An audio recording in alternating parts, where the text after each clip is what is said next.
Okay. Hi, everyone. Thanks for tuning in. This is the PHGY 210 review session. I'm recording this from home because although we had the review session in person, we weren't able to go through all the questions. And I feel like some of my explanations weren't as great as they could be. And I really want you guys to be well prepared for this final. So I'm recording my rationales to a few questions. I'm going to split it up in sections. I'm doing this over the weekend, and I'll just put the video all together. So you might see me with different shirts on or something like that. Actually, I'll probably just end up turning my camera on. Anyways, I just want to say huge thanks to the USCAs for making some questions for me. It was really helpful. And shout out to Yiming for coming to the in-person review session. Shout out to those who came to the in-person review session. If you didn't, it's fine. I won't hold it against you. Also, I'd like to thank the physiology faculty and staff. It's not me that's just doing this alone, like with the room bookings and also with putting announcements up on my courses. It's really helpful. And also how they deal with exams and everything. So it's really a team effort to deliver these course materials. Speaking of delivery of course materials, before we get started, in the YouTube video that'll be posted, please go to the description, and there's going to be a link to a Google form. And I'd really appreciate your guys' opinions, because I'm thinking of maybe changing a few things or trying to change a few things for the course next year. And I would appreciate your opinions on that. Also, you can give me some direct feedback, and it's anonymous, so you can like absolutely shit on me if you want, and I wouldn't know who you are, so I won't hold it against you. Okay, so before we get started, there are a lot of questions, and I don't recommend that you just passively watch this video. I don't think you'll really learn anything. There are two things you can do. First one, which is less effective in my opinion, is you can watch the video and pause when I go to a new question, try it out, and then get the rationale right away, right after. And the second one, which I really recommend you do, is so in the description, I'll have a link to the entire set of questions.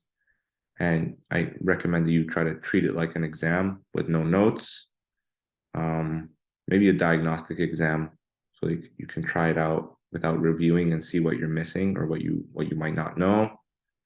Yeah, without your notes. And then you can go through the entire video, kind of seeing what you got wrong, why you got wrong, what are you missing. And yeah, so treat this kind of as like a second practice final exam, because Dr. Vorath will post a real one, probably a more representative one, and you should do that one. I don't know, I recommend a few days before the final exam, so you can get an idea of where you are at and what you need to focus on for test day. But yeah, that being said, I'm going to turn my camera off now, and I'll share my screen, and we'll go over some questions. So enjoy.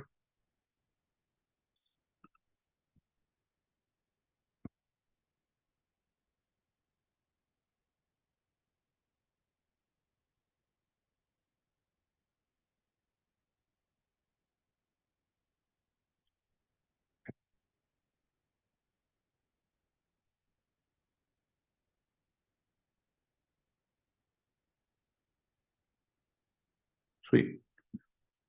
So yeah, this is just the title page. We'll get started off with the first question. This is a renal anatomy question. So I'll give I'm just gonna take 5 seconds in between of silence where you can pause it, in case you want to try it out, and then I'll go over them. So.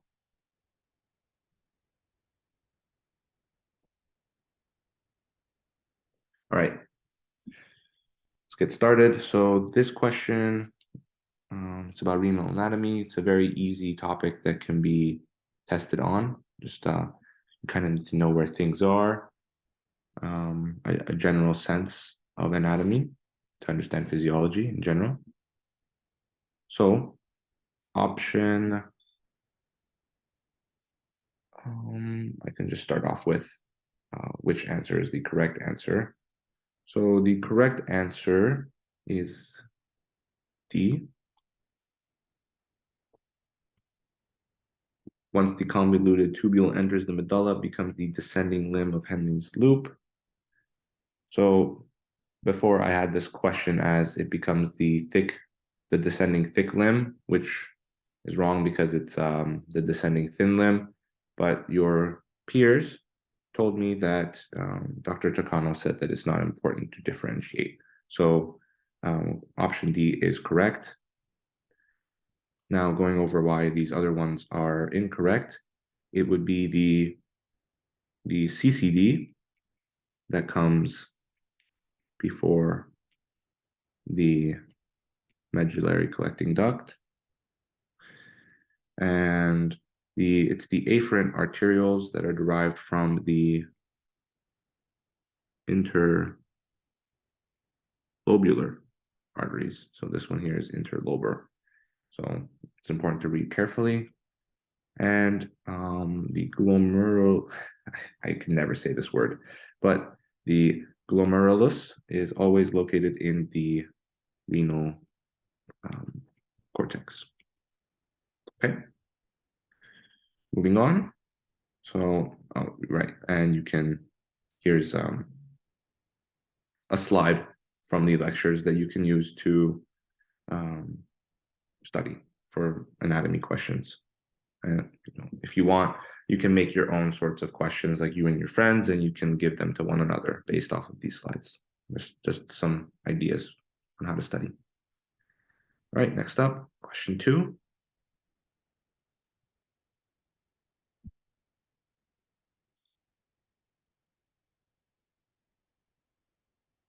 Okay, so the correct option here is D again. Now, why this is right, there's a formula saying, I have it down here actually, so just grab it.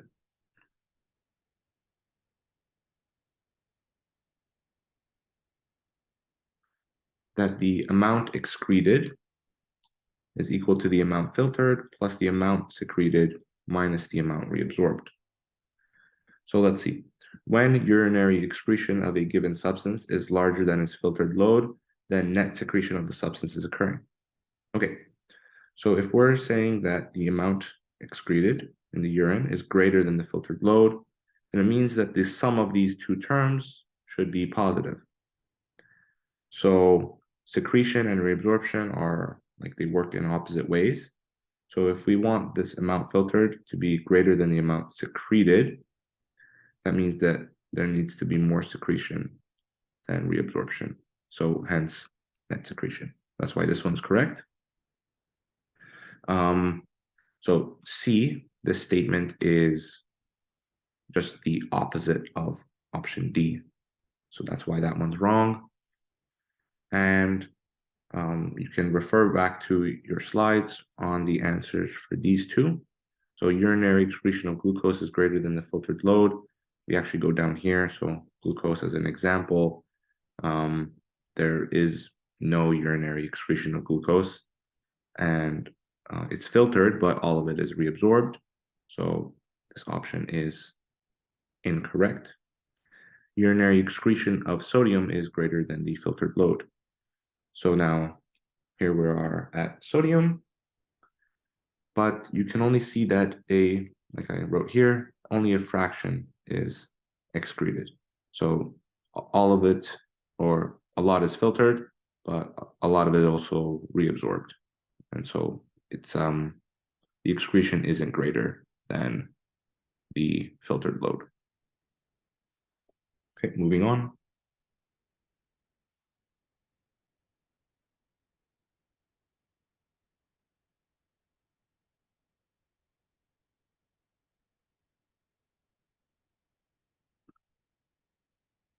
Okay.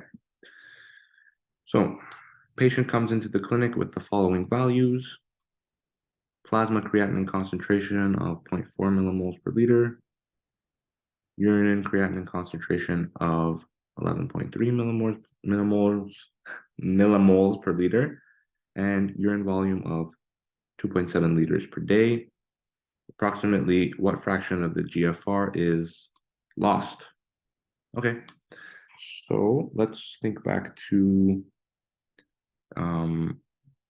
how we can use creatinine to approximate the GFR. There's a formula. So it's the GFR is approximately equal to the urine concentration of creatinine times the volume of urine per day divided by the plasma concentration of creatinine. So we have our values here. This is 11.3 times 2.7 over 0.4, and this equals 76.3. I didn't do that in my head. I have it out in front of me, by the way. And this would be in the units of liters per day.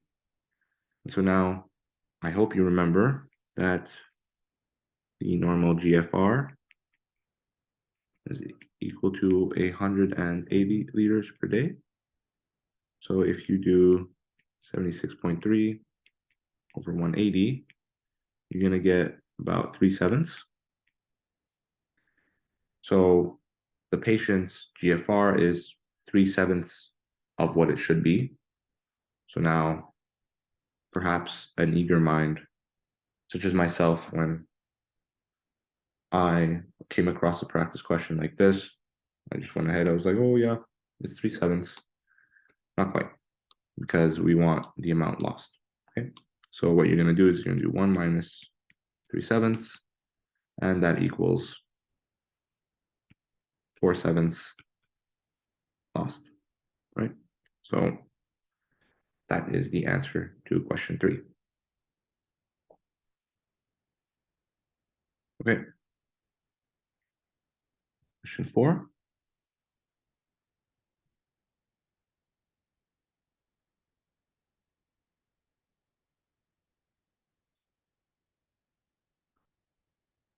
Right.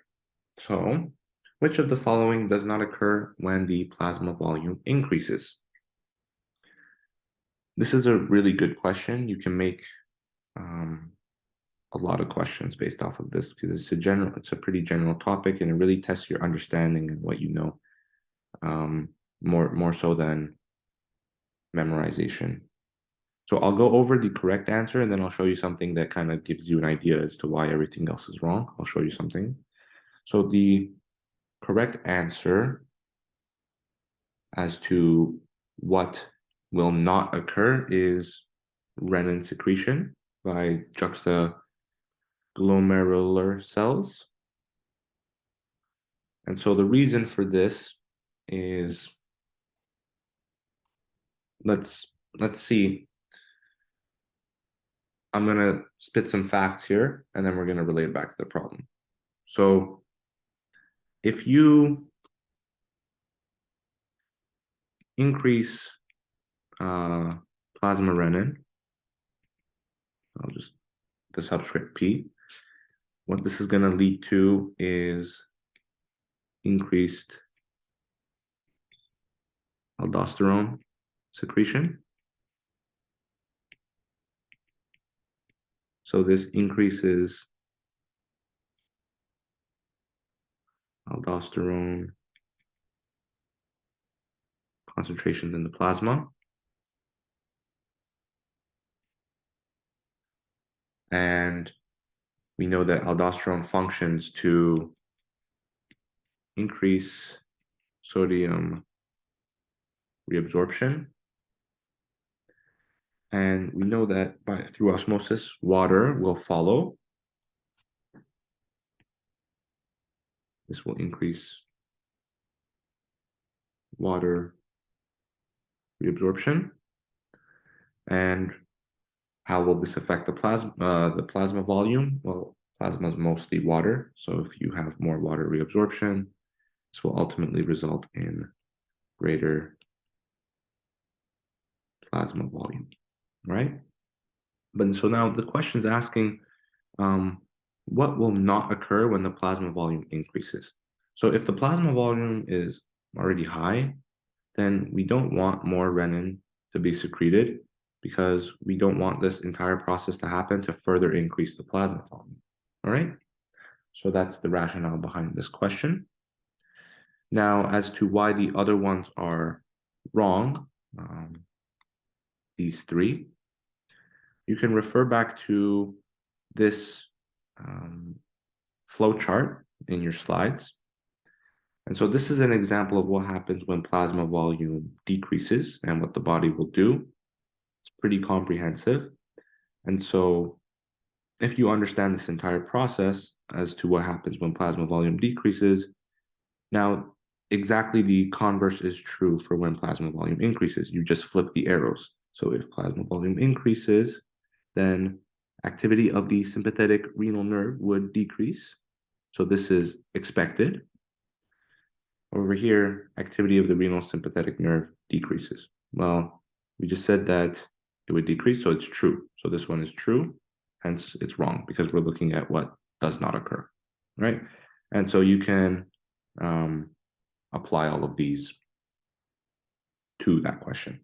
So I won't waste time going through all of them. Okay, question 5.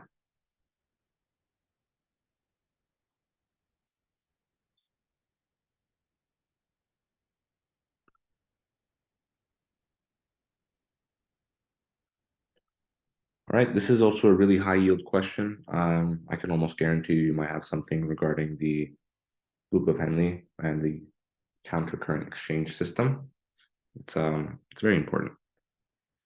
So the correct answer to this question is D. It's a fact. I don't know what else to say. And I'll go over why each of these other ones are wrong. So the thick ascending limb of Henle's loop is highly permeable to water. It's actually impermeable. Tubular fluid leaving the loop of Henle is isoosmotic. It's actually hypoosmotic.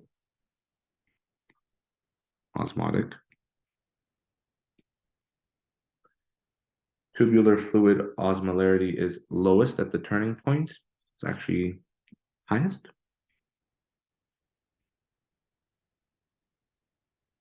And tubular fluid entering the loop of Henle is hypoosmotic. This is actually isoosmotic.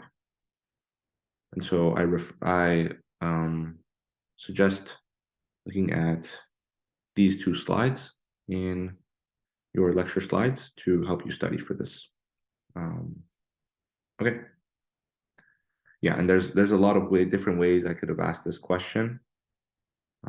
See, like I didn't mention these. I didn't mention reabsorption of sodium. So it's important that you have a comprehensive understanding so that you're really ready to answer any sort of question regarding this countercurrent multiplier system. Okay. Question 6. The sensation of thirst can be stimulated by which of the following?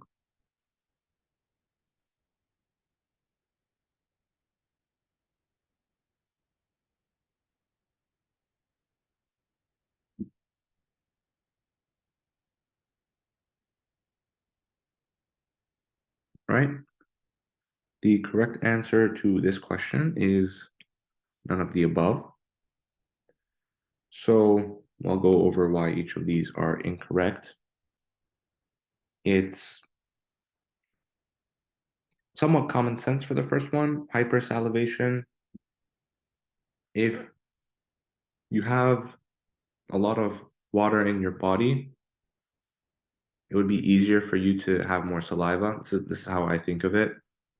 And so when you are thirsty, you would have a dry mouth and a dry throat, and that's not necessarily hypersalivation.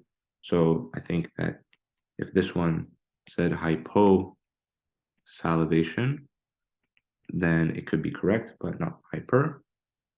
A high plasma volume. If you already have a high plasma volume, then you already have enough water in your body. And so your body's going to tell you that it's not necessarily going to really want you to drink water as bad as if you had a low plasma volume. So this one should be low plasma volume. If you had low plasma osmolarity, this means that your osmoreceptors actually sense, that's wrong. Scratch that. So this should actually say high plasma osmolarity. So this is considering like ions in your plasma, such as sodium, for example. So if this is high, if it's hyperosmotic, you don't necessarily want that.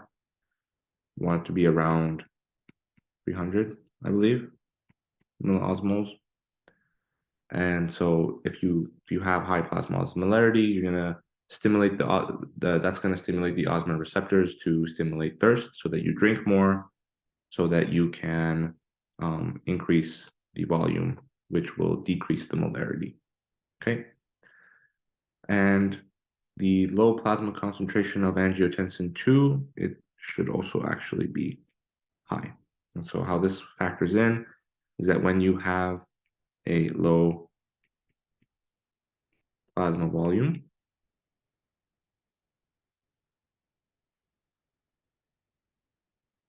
what this is going to do is it's going to stimulate baroreceptors,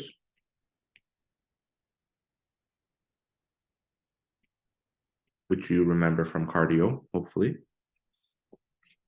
And through the renin-angiotensin system, this is going to stimulate an increase in angiotensin 2, and that, through an unknown mechanism, is going to stimulate thirst. So here you can see that a higher concentration of angiotensin 2 would stimulate thirst, not a lower concentration. So I got this question from this slide, and I suggest perhaps knowing not necessarily the mechanisms, but knowing why we can feel thirsty. Okay, question 7.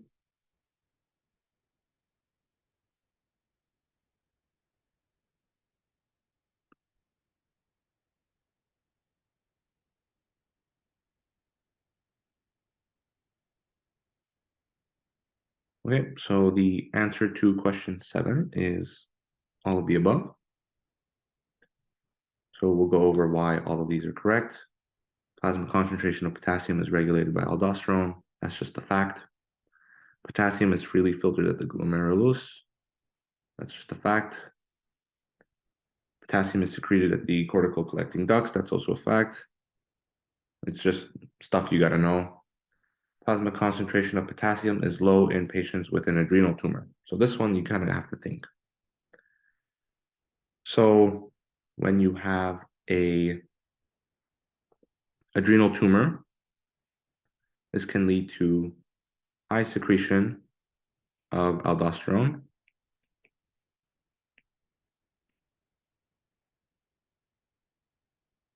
and well, so we know aldosterone functions to increase potassium secretion at the CCD, increase K plus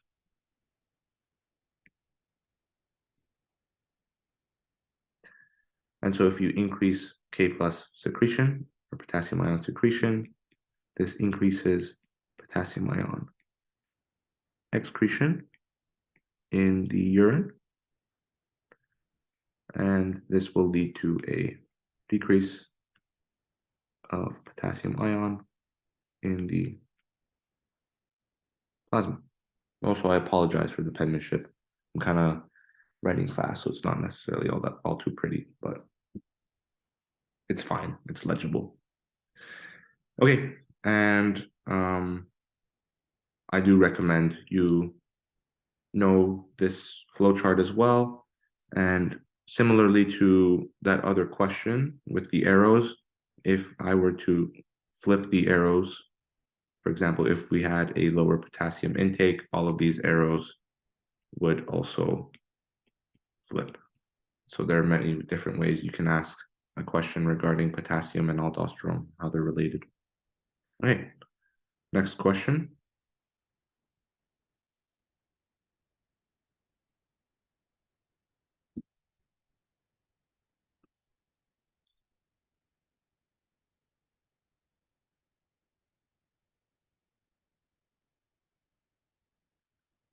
All right. So the correct answer to this one is B. Diarrhea is a source of hydrogen ion gain. One thing we need to know is that in diarrhea, you have a loss of bicarbonate ion. And so this is equivalent to gain of H plus. Okay.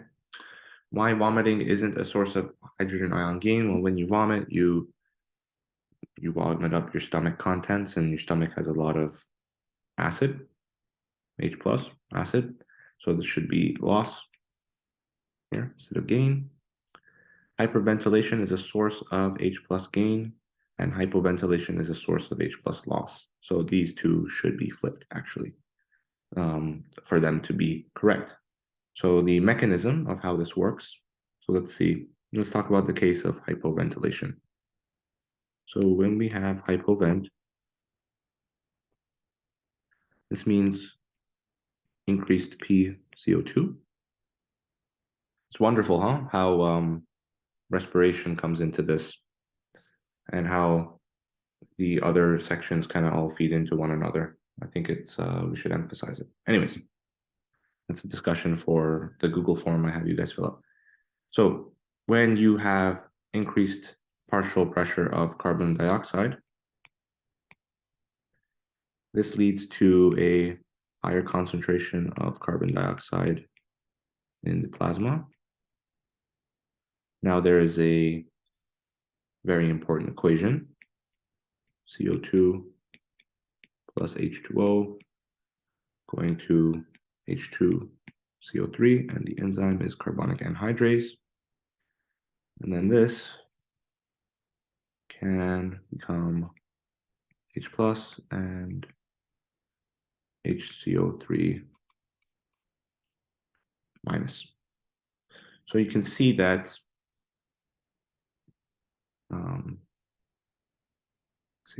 this should also be reversible. Now, if you remember, if you think back to general chemistry, there's a principle in reaction equilibria. It's Le Chatelier's principle. So if we have hypoventilation, we're going to increase the partial pressure of carbon dioxide. There's going to be more carbon dioxide in the plasma. We know this through the respiration section. So that means we're increasing the amount of reactant here. So the reaction equilibrium is going to shift to the right. We're going to make more H2CO3, and we're going to make more hydrogen ions. So hypoventilation is a source of hydrogen ion gain. Now, hyperventilation is associated with a decrease in PCO2. So this leads to a decrease in the concentration of carbon dioxide, yikes, in the plasma. And so what you're going to have is a decrease in your reactants. And so that's going to shift the entire equation to the left. So more hydrogen, or the hydrogen ion. Okay. So if we decrease CO2, hydrogen ion and the bicarbonate ion are going to undergo this reversible reaction to form H2CO3. And carbonic anhydrase is going to favor the direction of this reverse reaction to bring CO2 levels back to normal. And so we're losing hydrogen ions, right? So it's a pretty comprehensive question. Next, and this slide is it's a summary of what I just went through.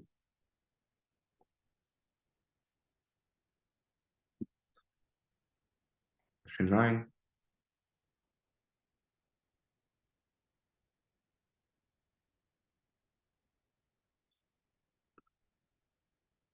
Okay.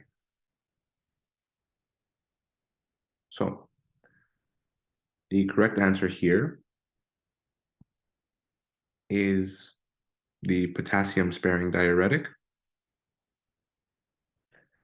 The hint here is avoiding any possibility of skeletal muscle weakness and twitching. Also, an ion that is pretty critical in the establishment of the membrane potential is potassium, right? Potassium has a role in membrane potential. I mean, this you know from PHGY 209, and maybe the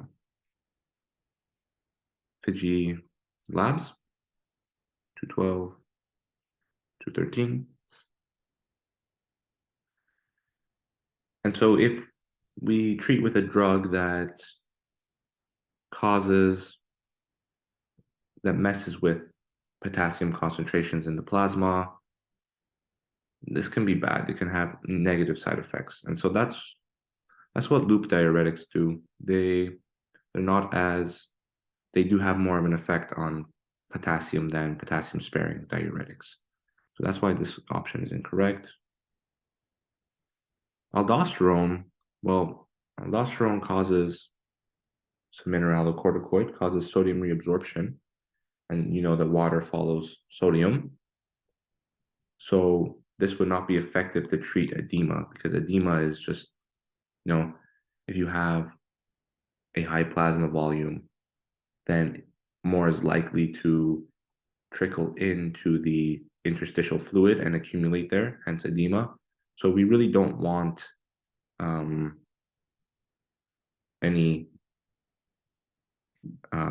more edema. And so aldosterone would cause more water retention, which is bad in this case.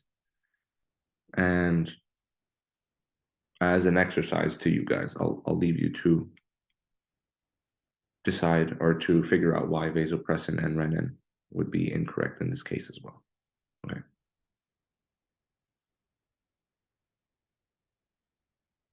Question 10.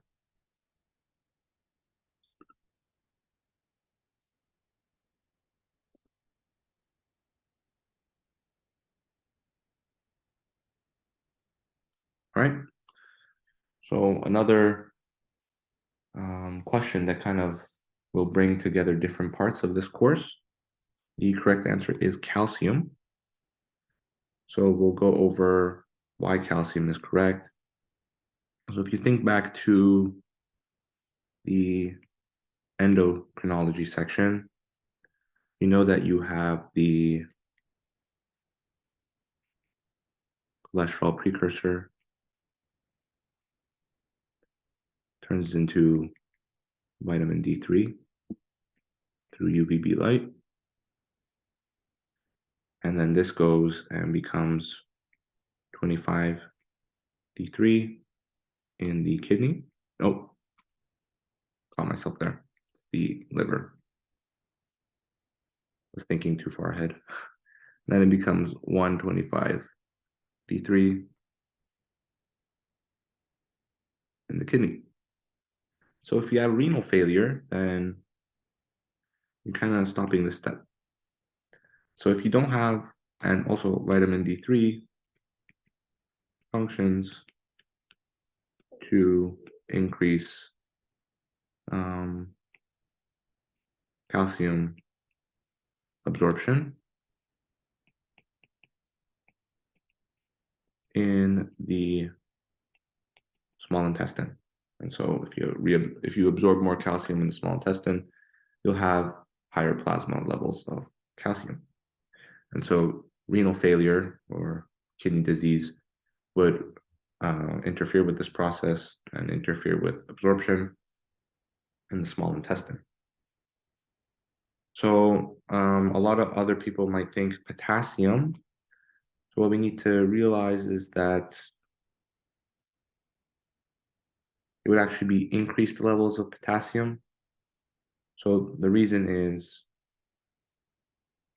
renal failure will lead to lower production of aldosterone, and this leads to lower K plus secretion, lower K plus excretion, and that leads to higher K plus concentrations in the plasma. All right, on to the last renal question. Give it a try.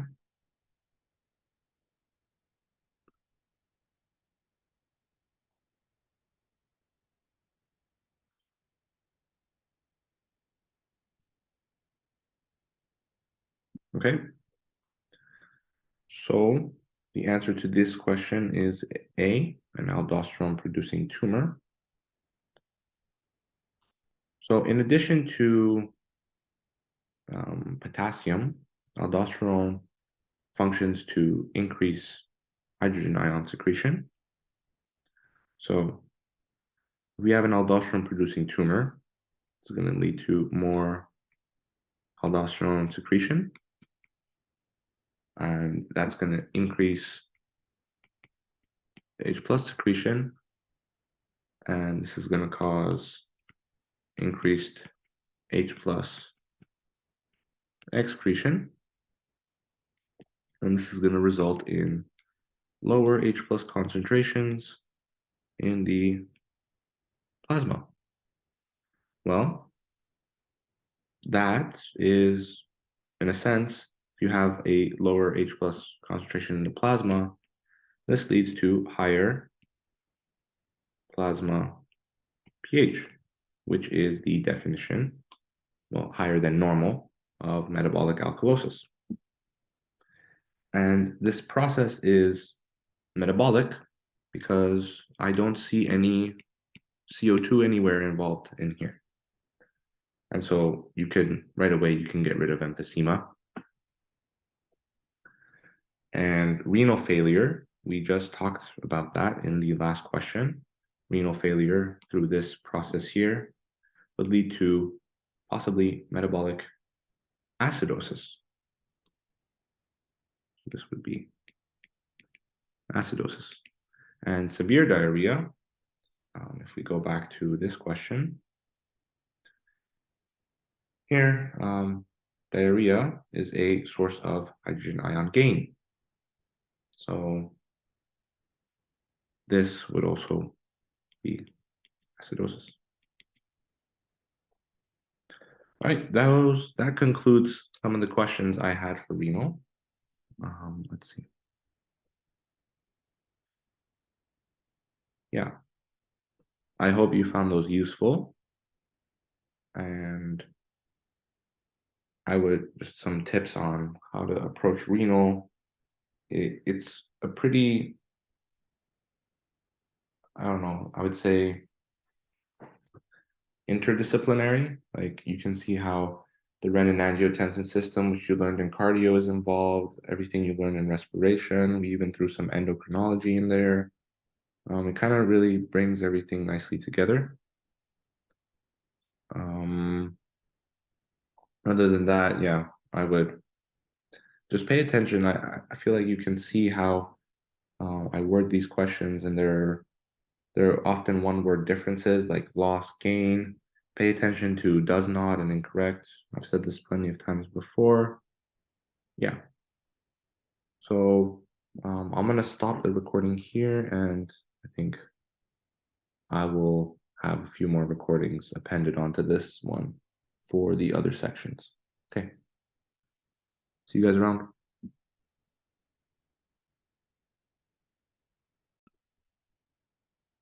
Okay, so we just wrapped up renal and we'll move on to digestion. This is a really important section, especially for the final exam.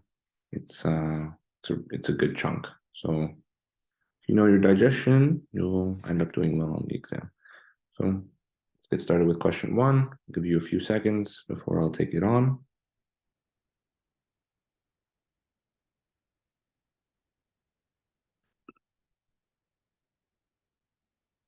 All right. So the correct answer to question one is D. And this is because in the antrum of the stomach, it is actually 3 per minute, whereas in the duodenum is 12. Let me move this out of the way. Here you can see from this graph here in your slides, in the duodenum it's 12, but in the distal stomach where the antrum is found, it is 3, the basal electric rhythm. Let's go over these. This one is incorrect because it is the enteric nervous system. The BR is always present. So this is always present. It doesn't matter what the period is at all. And atropine is like, this is a unrelated statement. All right. Moving on. Question 2.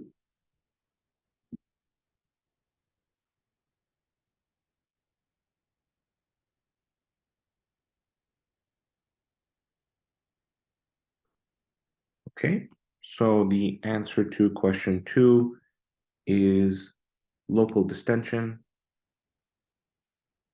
And it's, I believe, it's really important to know the difference between primary and secondary peristalsis. Primary peristalsis is initiated by the vagus nerve in the proximal esophagus, and it's propagated to the distal esophagus by an intact enteric nervous system. So this is the slide in the lectures that covers this. And these answer options are just, they're just wrong, frankly speaking. And so here you can see initiated by local distension. All right. We have I believe we have a question later on that talks about primary peristalsis. So it's a good way to make sure you know the difference, because it's very easy to ask a question regarding the difference between primary peristalsis and secondary peristalsis. All right, moving on. Yeah, so it's the primary peristalsis question.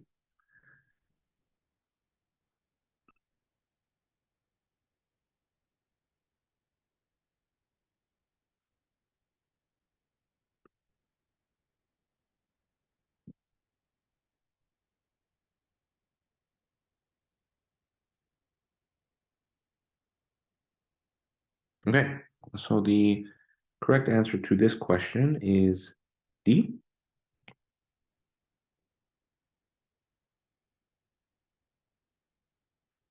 So primary peristaltic waves are seen in the distal esophagus, and they can be generated by, so they can be generated by rapid stimulation of pharyngeal receptors. I'll show you in a bit. They require the integrity of the esophageal vagal innervation. I think there's a typo here. Yeah, so just ignore all this. That was my mistake, my apologies. This is not true.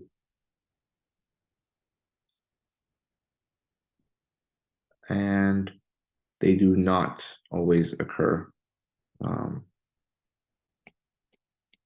not always occur with the same frequency as secondary peristaltic waves. So here, in this slide, you can see that stimulation of pharyngeal receptors will relay a signal to the deglutition center, and through vagal fibers, it will initiate the primary peristalsis. In the distal esophagus, though, so like I mentioned before, the distal esophagus has the enteric circuitry necessary for the propagation of the peristaltic waves. So if you do have an intact ENS, you can see them. And technically speaking, here, the peristaltic waves in the distal esophagus, they can be generated by rapid stimulation of pharyngeal receptors. So what happens is you have stimulation of the pharyngeal receptor, goes to the deglutition center, initiates it in the proximal esophagus, and then it's the ENS that continues it over. So if you look back at the source, then this answer option is technically, B is technically correct.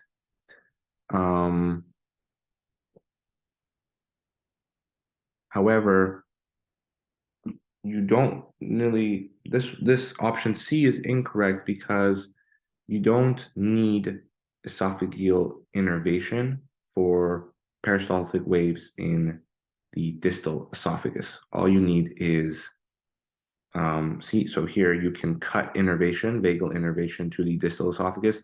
All you need is some so that the ENS can propagate it.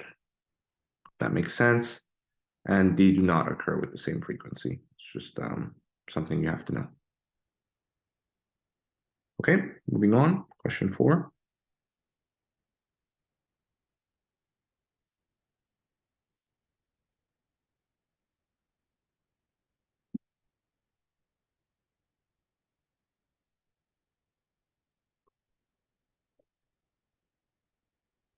So the answer to question 4 is B.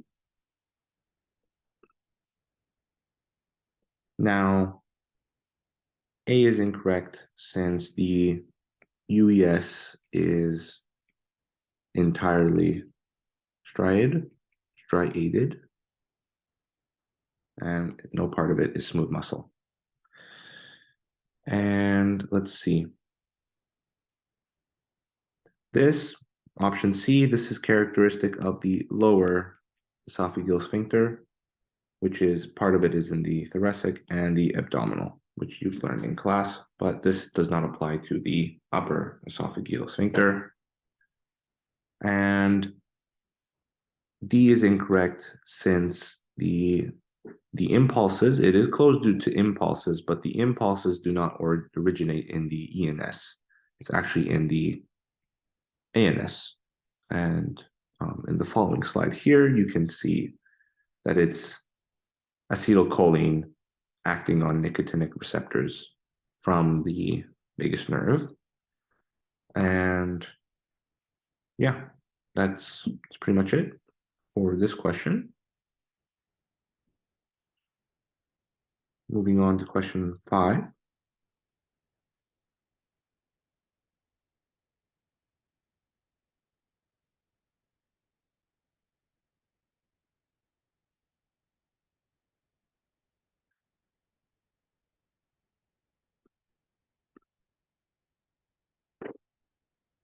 Okay, so the answer to question 5 is A.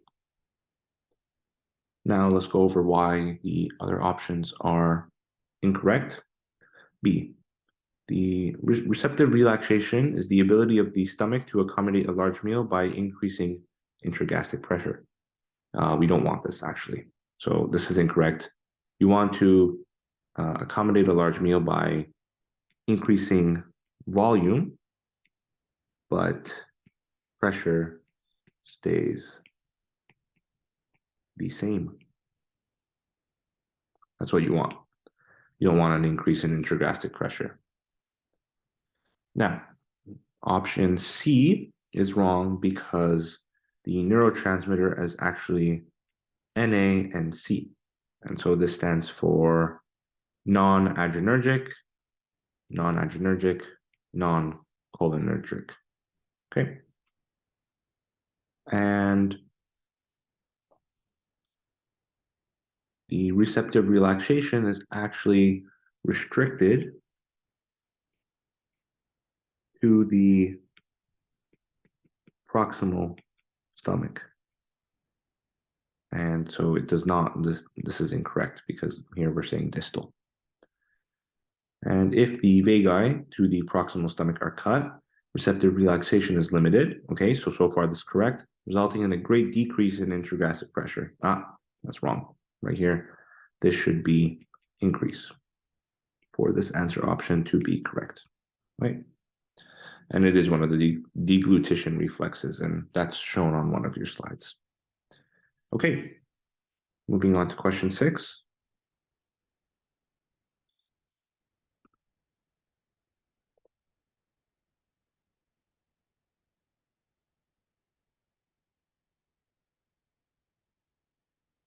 All right, the answer to question 6 is C. We'll go over that in a bit, and I'll first go over why these other answer options are incorrect. So the vomiting center is distinct from the CTZ. It's the CTZ that can stimulate the vomiting center. This is incorrect. It is located inside the medulla, and it is found within or inside of the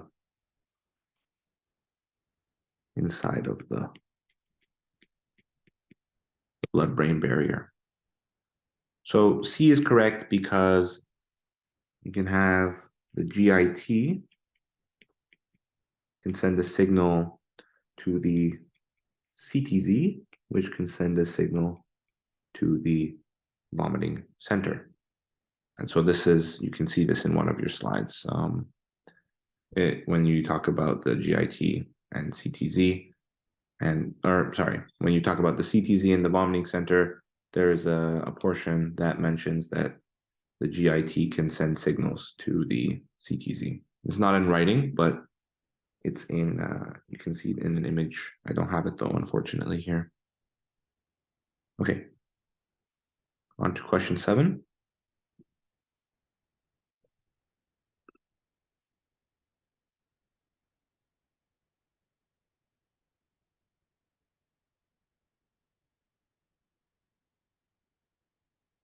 All right. The answer to question 7 is E. And in this case, it is actually none of the above. So let's go over why one at a time. So HCl is made by parietal cells, and parietal cells are located within the fundus and body of the stomach.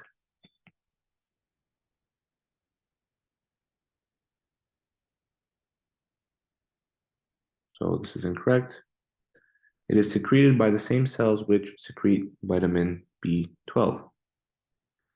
So no, it's secreted by the same cell. So these cells, they are, like I said before, parietal cells, and parietal cells do not secrete vitamin B12. Parietal cells secrete intrinsic factor. And if you look back at PHGY 209, the blood section, you can make an homage to intrinsic factor. It's very important. So this option B is incorrect.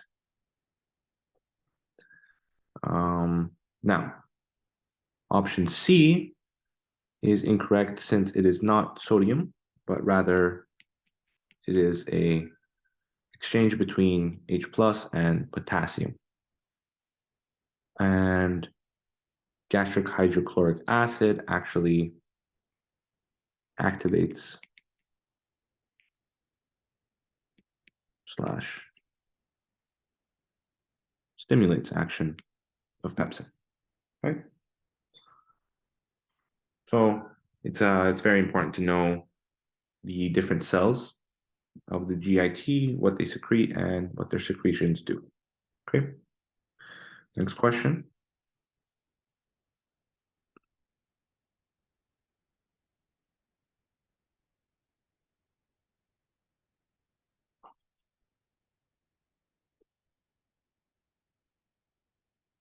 All right.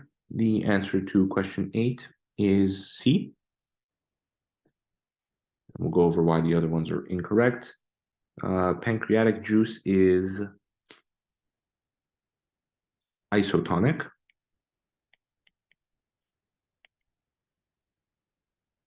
And it secretes an enzyme. It secretes enzymes which have an optimal pH. So it secretes enzymes which have an optimal pH in the alkaline range. So the pancreas its juices come in after the stomach contents enter the digestive tract. So we want to neutralize stomach acid. And so that means we're going to mix it with an alkaline fluid. And so because we have an alkaline fluid, we want our enzymes within this alkaline fluid to be functional. And so their optimal pH range would be in an alkaline range. Okay. Option D is incorrect since it's actually vagal stimulation causes pancreatic juice to be released much higher than gastrin. And so this comes back to, it's in the table in lecture 8. So you have gastrin here, and you have vagal or vagus above, then you have pancreas as like a column title. Let's make some more room. And so pancreas is like 1+ and vagus is 3 pluses. So yeah, I guess this wouldn't necessarily be the best. This is not really a great answer option because the juice contents could have the same characteristics, but in this case, by characteristics, I mean the amount and the stimulation. And so vagal stimulation is much more than the stimulation caused by gastrin. So that's what I was getting at here. Now, it secretes a amylase, not a lipase, which has the same function as salivary amylase. Okay? And so answer option C, this is a fact. You have to know this, right? Moving on, question 9.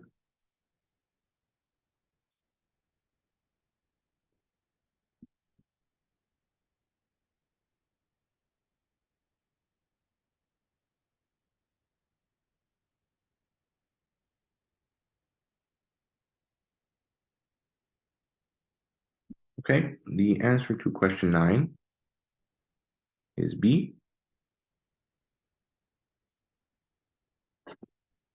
So gastrin is not a steroid hormone. It is actually a peptide hormone. Some gastrin is normally secreted during the cephalic phase of gastric juice production. Makes sense. Cephalic phase, I believe, it is in preparation of the meal. So the contents aren't yet in the digestive tract. And so there's no sensing of the stomach contents, but you know that you're eating something. And so your body's kind of preparing to digest it. And that's why they're secreting gastrin. Now, for option C describes the common mediator hypothesis, which we know is wrong. What we do know is that H2 cells actually do have a gastrin receptor. And I should have included the image here, but you can find it in your slides. That actually, let's see if I can find it maybe. Digestion. I think it's this one maybe. Let's see. Yeah, found it. Right? So right here, all three receptors, there's an interaction among them. Okay, and so coming back here, this is the common mediator hypothesis, and we know that it's wrong.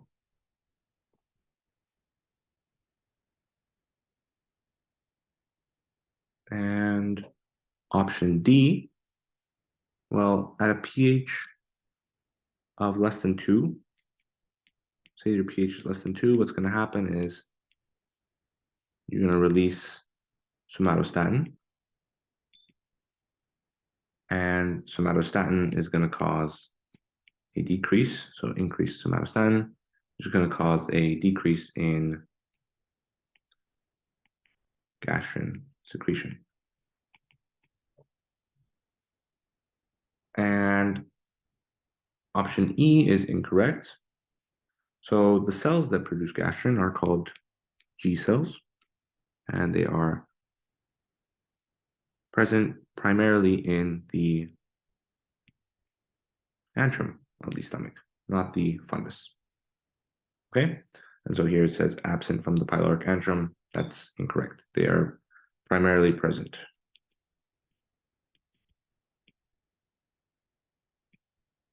All right, so hence option B is correct.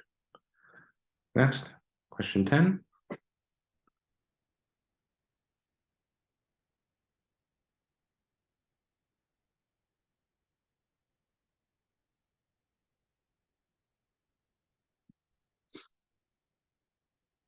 So the answer to question 10 is D.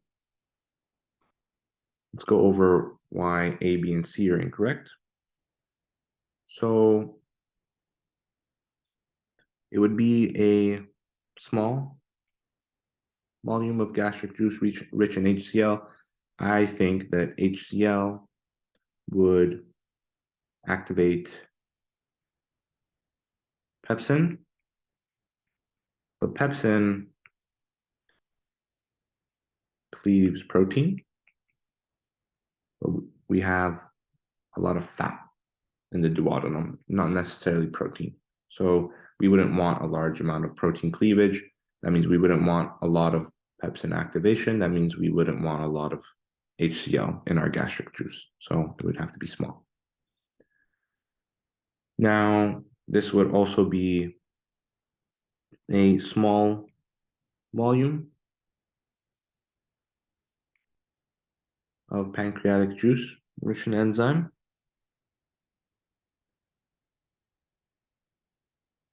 And this would have to be a large volume of bile rich in lipase, because we want a lot of lipase to deal with the fat, because lipase cleaves fats.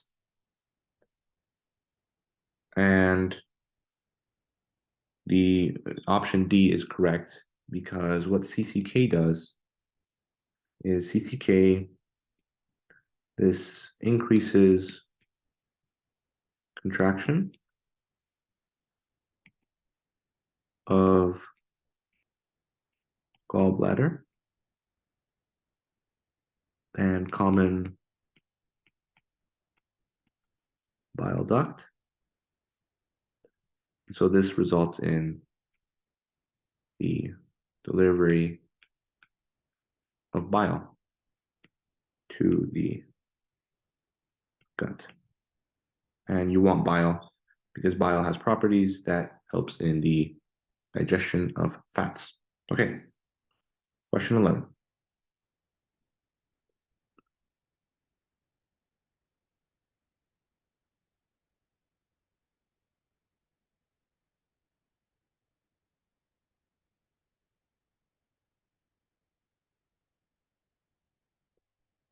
The answer to question 11 is D. This is somewhat common sense, since you know that the pyloric sphincter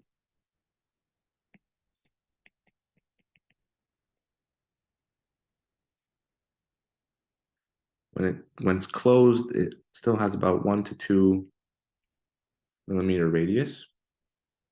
And so through this, still open, and through this opening, liquids can get through,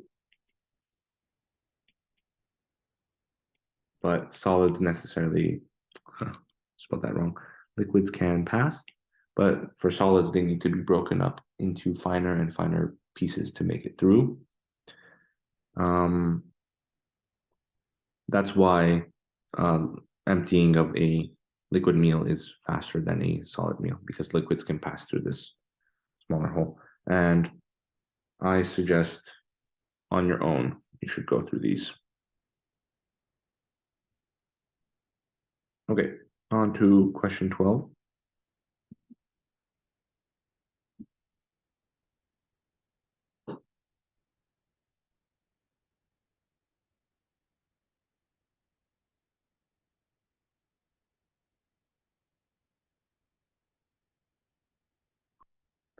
So the answer to question 12 is A.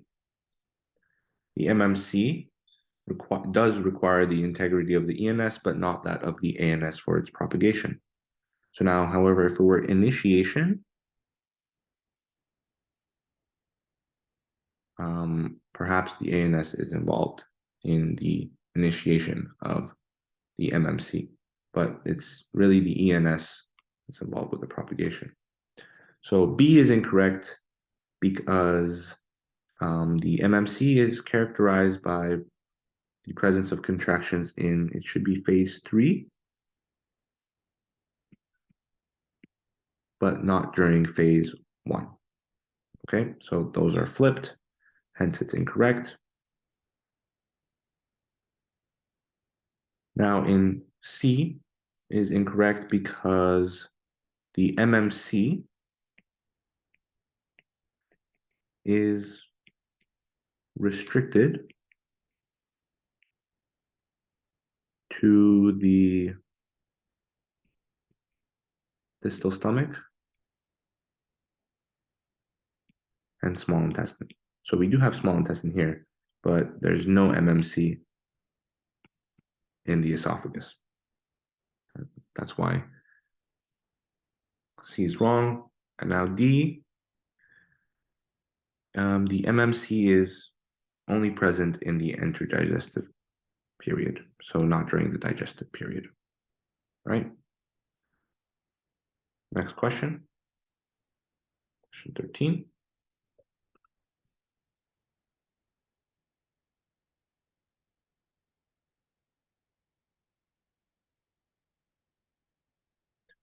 The answer to question 13 is C. So going over all of the answer options, A is incorrect since it is a isotonic fluid instead of hypotonic. It is an alkaline fluid rather than acidic. It contains no digestive enzymes.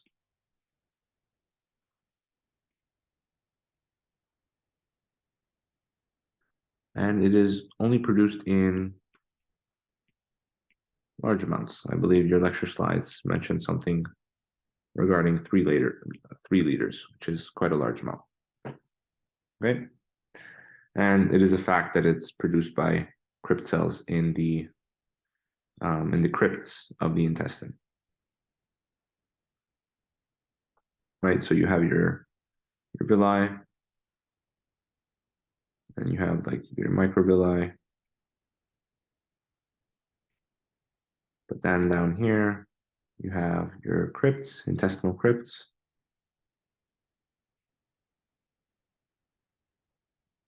And this is where the succus entericus is produced. All right. Almost done. Question 14.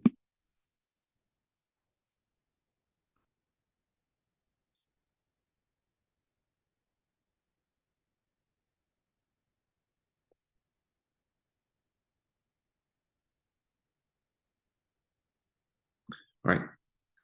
The answer to question 14 is D. Now,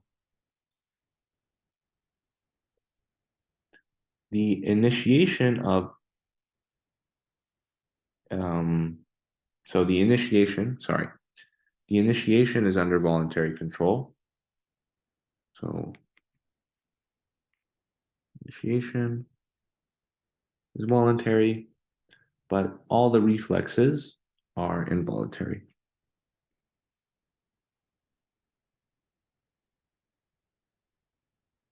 Hence why A is wrong.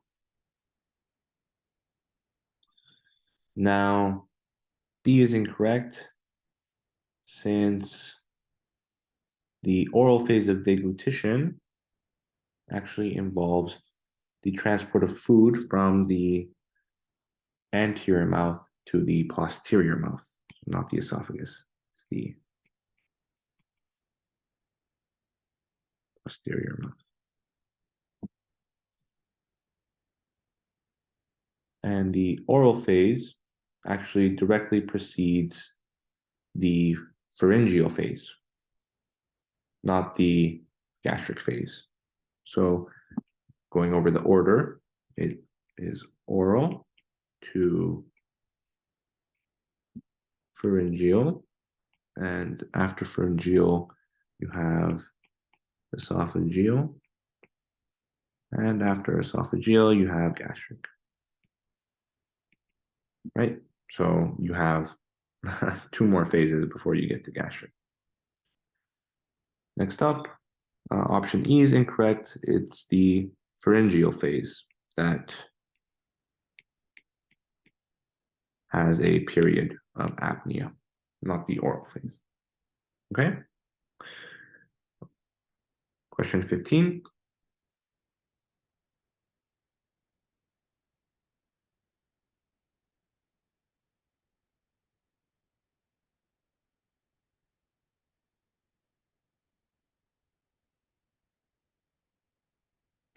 So the answer to question 15 here is D. Let's go over all the options one by one. It is not the BER itself that initiates muscle contractions. It's the spikes on top of the upstrokes, which I'll show in a minute now. It's the spikes on top that are responsible for contraction of the muscle, all right? For option B, the BER has a constant frequency across certain regions of the GIT, but not everywhere. So the entire GIT, no, as it was actually one of the first questions that we talked about, where you had the graph, and this was the small intestine, BER. Yikes! What happened there? It's the BER, the small intestine. So this is proximal and distal small intestine, and you can see it's not the same. That's why this is wrong.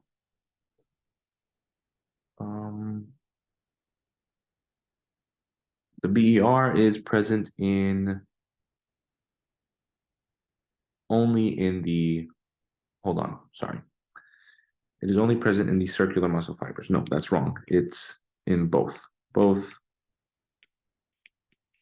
circular and longitudinal, okay? And its origin is actually, it's known. It's the interstitial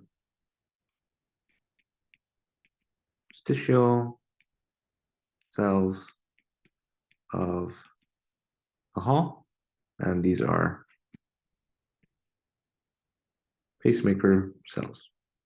Makes sense because it's a basal electric rhythm. So to go show you the spikes on top of the peaks.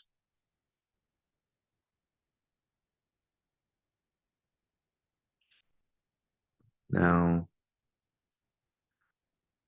right here, you can see that there are spikes on top of the peaks, and those are responsible for muscle contractions.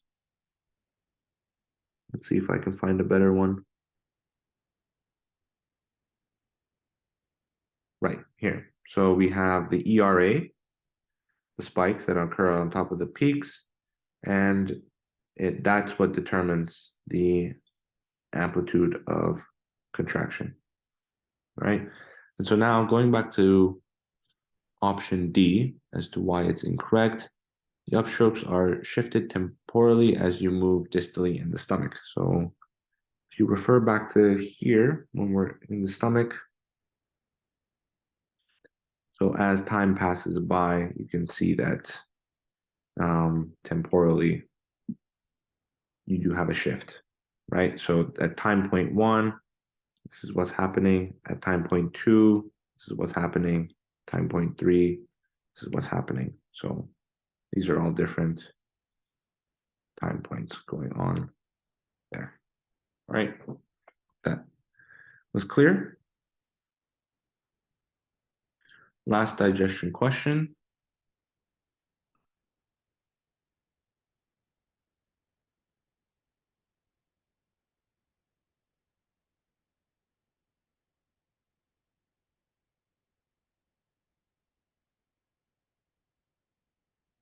All right, the answer to this one is C. Now, it's parietal cells that secrete hydrochloric acid. It's actually chief cells that secrete pepsinogen. And so, just like I said, parietal cells secrete HCl. So these options are incorrect. Parietal cells, its secretion activates pepsinogen, right? Because pepsinogen is HCl activates pepsinogen to pepsin, right? And it's the parietal cells, again, like we mentioned before, that secrete intrinsic factor, not mucous neck cells. Mucous neck cells, I believe, are involved in secreting mucin. And yeah, so I do think it's important to know, again, which cells secrete what. And yeah, so that's the end of digestion. Hope that was helpful. And next up, I guess we'll do a few cardio questions, a few endocrinology questions, and a handful of respiration questions. Because just a handful, because the final exam won't really emphasize on those as much. But yeah, okay, thank you.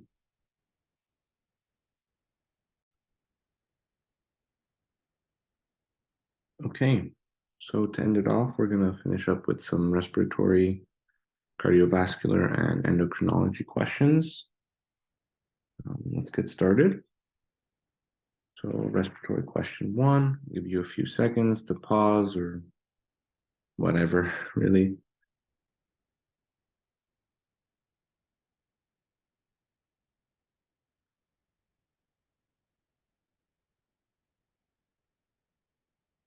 So the answer to this one is B. Now,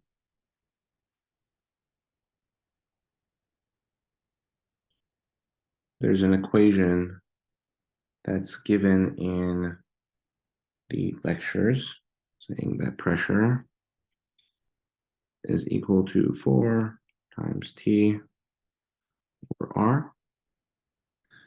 And so now if you have where R is the radius of alveoli.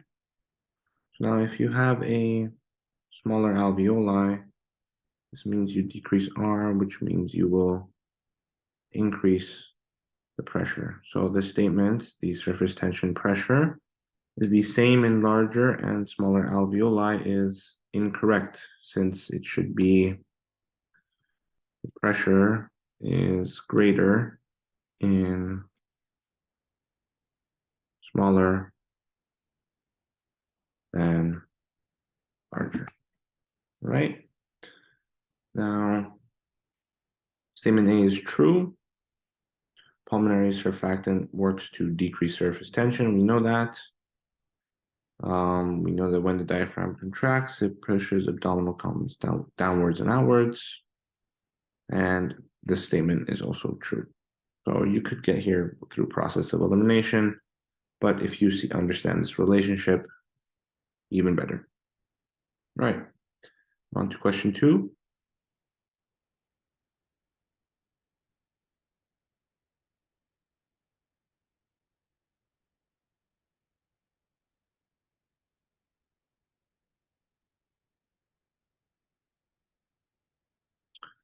Right, so the correct answer, or the statement that is incorrect in this case, is option C.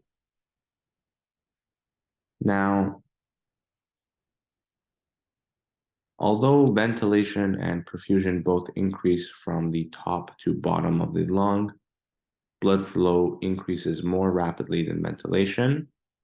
And as a result, the VQ ratio is high at the top of the lung, but it's low at the bottom of the lung. And so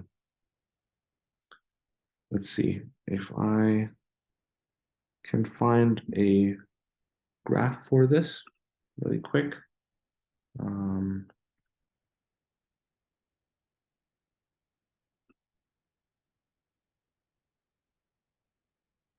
second.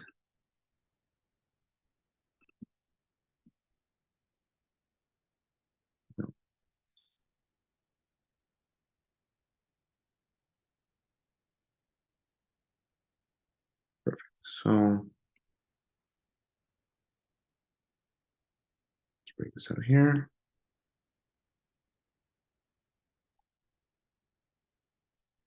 Now, we're at the base of the lung,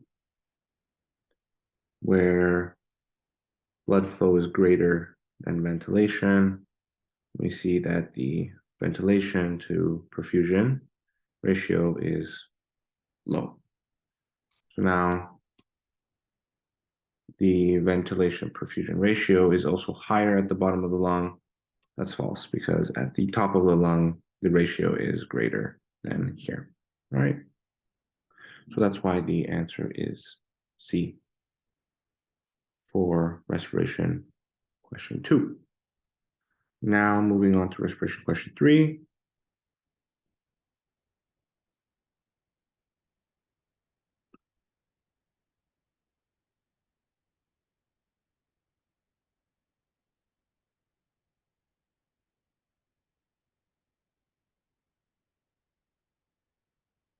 Right, so the incorrect statement, or the correct answer to this question, is E. Now the reason for this is that during exercise, what's going to happen is that the arterial pressure, partial pressure of carbon dioxide, oh my, is going to decrease.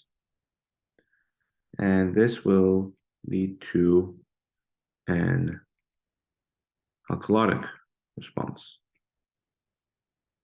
So earlier on, I showed you the carbonic anhydrase equation. This is related back to that. And so this in response to this alkalotic response, it's going to be seen in the medullary ECF of the brain, and so the cerebrospinal fluid, and so the central chemoreceptor response will decrease, right? And so that's why E is incorrect. So this would not be an acidotic response. We said it would be an alkalotic response. All right. Going over these statements are all correct. So you can eliminate them through process of elimination. I won't waste time on that. Right, on to question 4.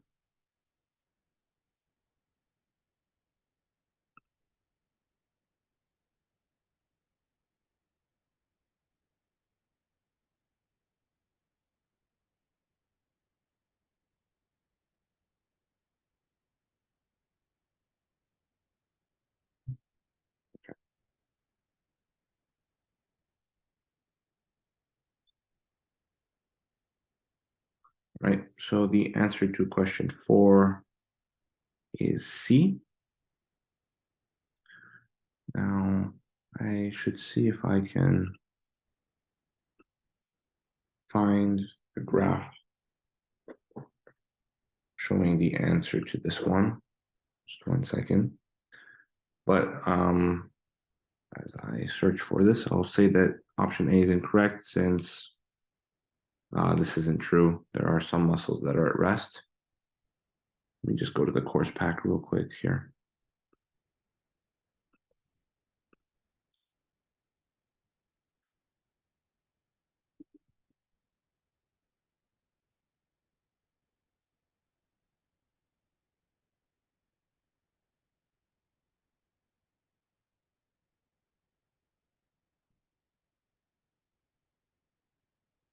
There we go.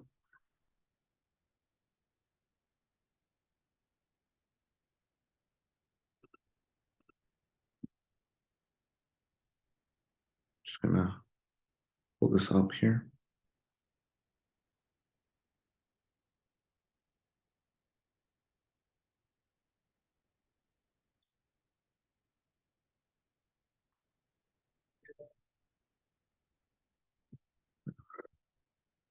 Okay.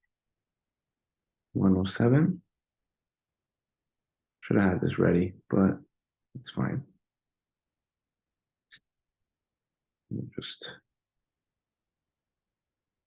grab it, copy, and come back to here. So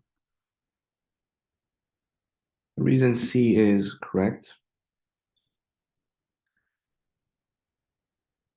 at the end of a normal inspiration, we're going to be at a greater amount. We're going to be at a greater vital capacity than the functional residual capacity. So say you can just pick an arbitrary point. It can be maybe here. And now let's compare FRC to this point. And we're looking at the recoil pressure of the chest.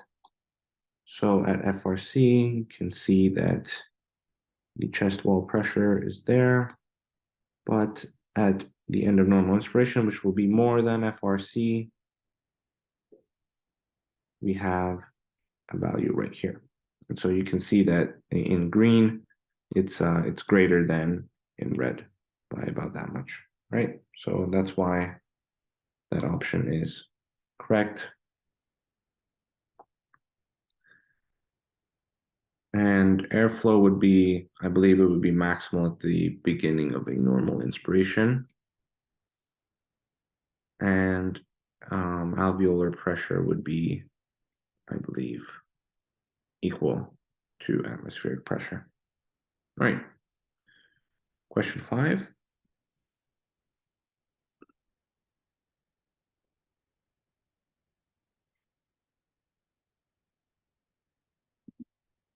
So the correct answer to question 5 is E. Now, the partial pressure of oxygen, or the rate of diffusion of that, during hypoventilation, I believe it should be decrease, which is why that's wrong. It should be decrease in pulmonary emphysema. Then should also be decrease in patients with lung fibrosis. And here it should be increases during mild exercise. Right? And the rate of diffusion, it does depend on the difference between PO2 in the alveolar gas and mixed venous blood. This relates back to what we saw in cardio with Fick's law. So the partial pressure difference, it's relates to the concentration gradient. So you have a concentration difference. That concentration difference plays a role in the concentration gradient. And so we know that the concentration gradient has a role in the rate of diffusion. So you have the diffusion constant, call that D, and then concentration gradient. And then I believe you also had area as a factor in the rate. So, okay, moving on.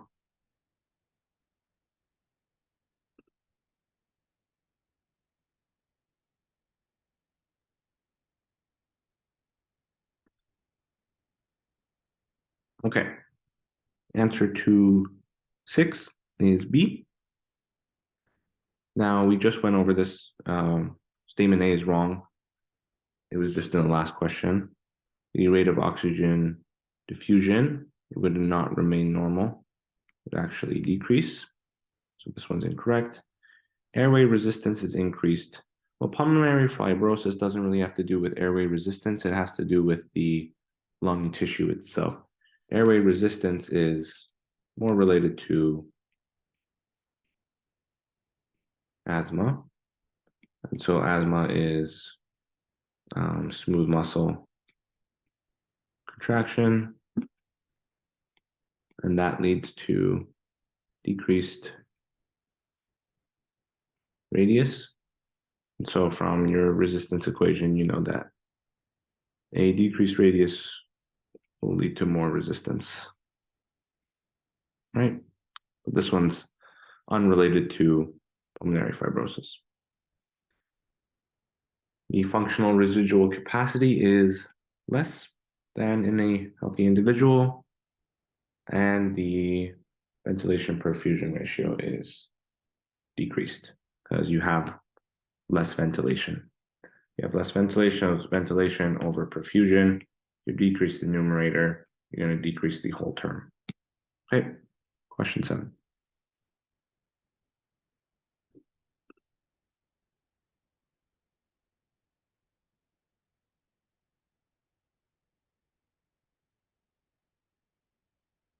Now, the answer to question 7 is C. So before I mention why these other options are wrong, there are 3 things that you need to know for this course that will cause the HbO2 curve to shift to the right. And those 3 things are a decrease in pH, which is the same as an increase in the concentration of H+. That's 1. 2 is an increase in PCO2, and that's directly related to this. Well, indirectly related.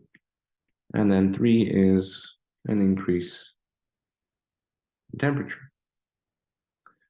So, makes sense that, for example, when you exercise, you get hot, and so that's an increase in temperature. That'll shift the HbO2 dissociation curve to the right, and oxygen will be delivered to peripheral tissues at higher PO2. The Bohr effect actually describes a rightward shift, not a leftward. And this would be a lesser unloading, and this would be a greater unloading here. And I believe carbon monoxide poisoning occurs when hemoglobin releases oxygen at low PO2. Just to make sure.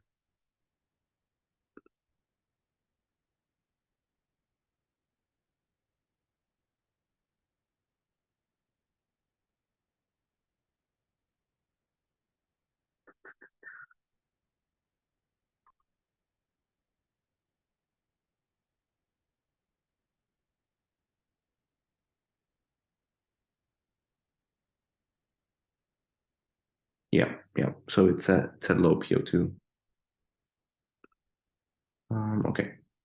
On to respiration question 8, last respiration question.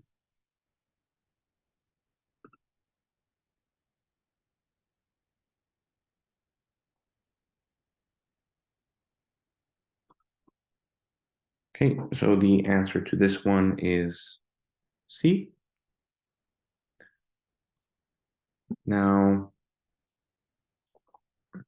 fibrotic lungs have higher elastance, lower compliance though,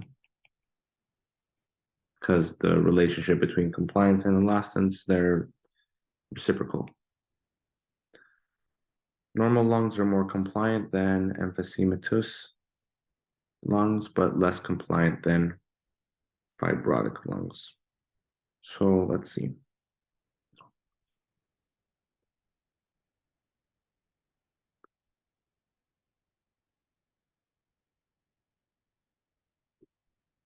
I'm drawing a blank on this one. Anyways, sorry. Lungs in a patient with emphysema would have less elastance, since this one is incorrect. And normal lungs are more compliant. So normal lungs are actually less compliant than emphysematosis lungs. I'm saying that right. I'm saying that wrong. Emphysematous lungs. There we go. Okay. So yeah, C is the correct option. On to endocrinology, just a few questions here.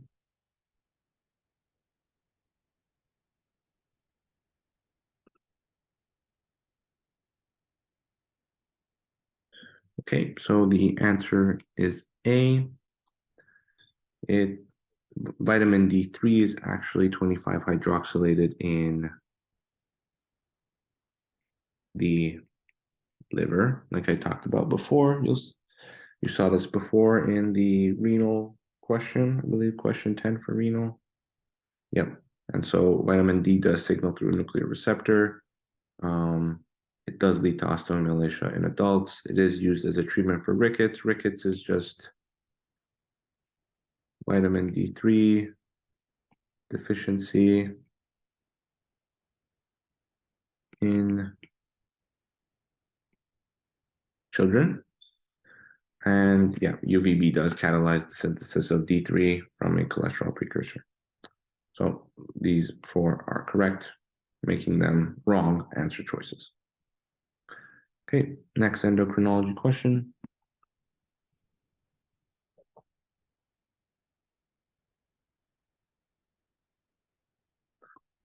Right, so correct answer for this one is B.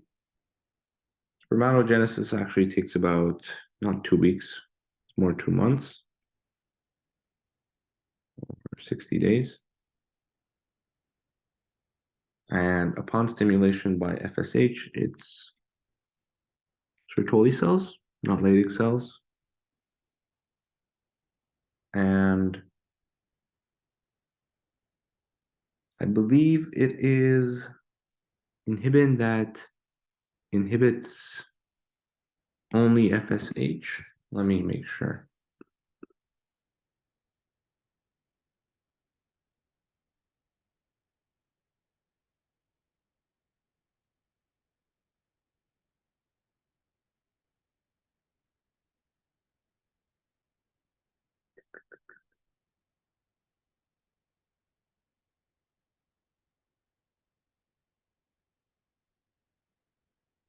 Yeah.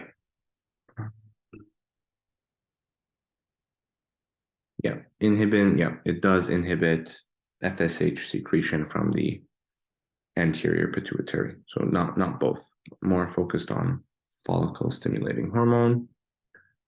And I think I actually gave this question in the midterm review. Um,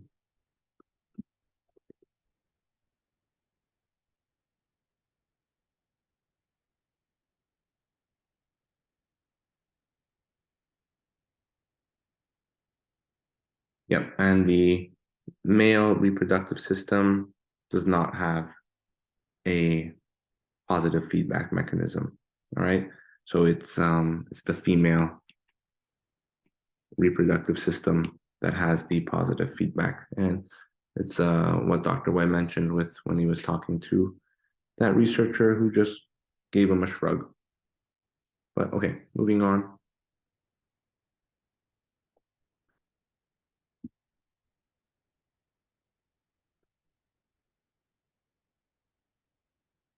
The answer to this question is D, acidosis. This ties in nicely with what you learned in renal. So Cushing's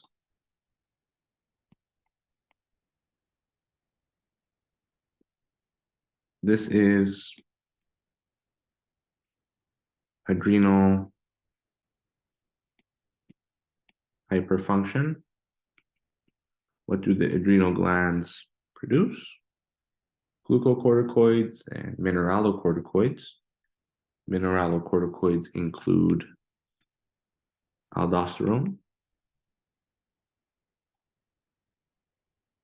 And so when you have increased aldosterone, you have increased hydrogen ion secretion, which leads to increased excretion, which leads to decreased. So I guess this would be incorrect here with those bars there. Decreased hydrogen ion concentrations in the plasma, and that corresponds to alkalosis instead of acidosis. So that's why option D is correct. And this should say 4 here. Okay. Last endocrinology question.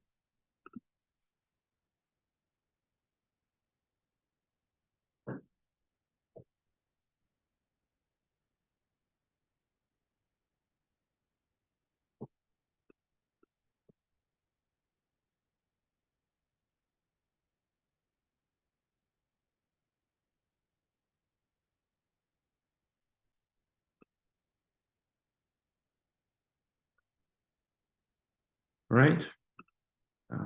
So the answer to this one is D. We'll go over why the other ones are incorrect. Type 1 diabetes is linked to downregulation of insulin receptors. No, that is type 2. Okay. Type 1 diabetes is linked to autoimmunity against beta cells of the pancreas. That is actually type 1 diabetes. Diabetes can lead to increased blood pH. It would actually be decreased blood pH. This is perhaps beyond the scope of the course, but once you have diabetes, you start generating a lot of ketones. You might learn this in Bioc 311. If you take that, you definitely will, but ketones will cause, so more ketones, and ketones will cause blood to be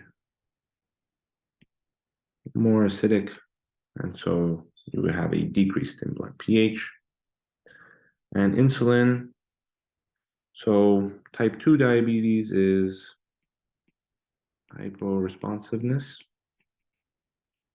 So it doesn't matter that you're administering insulin, you're hyporesponsive to it, so you shouldn't, that's not how you should treat insulin. That's not how you should treat type 2 diabetes, not with insulin. You would have to look at the insulin signaling cascade and target that. You'll learn more about that in other courses. But yeah, if you look at a glucose tolerance test between diabetic and healthy individuals, well, let me pull one up here.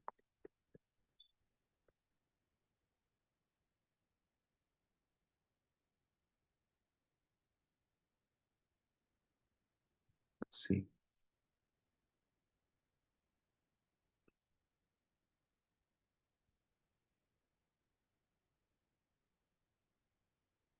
Okay. Yeah, so this is an example. So this is the diabetic patient, and this is the healthy patient.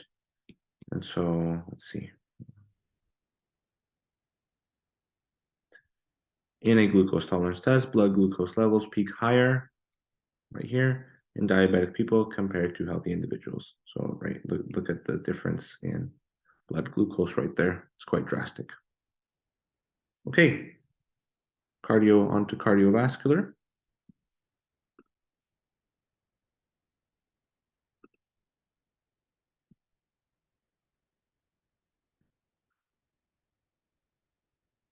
So the answer to this question is E, all of the above. So velocity of flow is greatest in the middle of the vessel. Yes, because that's where the least amount of resistance is. So you can think about it when blood is at the edge of the vessel, there's lots of collisions happening, there's friction. Friction, if you think back to physics, it's the normal force multiplied by the coefficient of kinetic friction. So, whenever you have a collision of blood against the vessel wall, there's some friction there, causes a reduction in the velocity, but if blood's at the middle of the vessel, it's not really colliding with anything. So that's why you get your laminar flow. Resistance to flow is dependent on the viscosity. Yes, it's a term in the equation.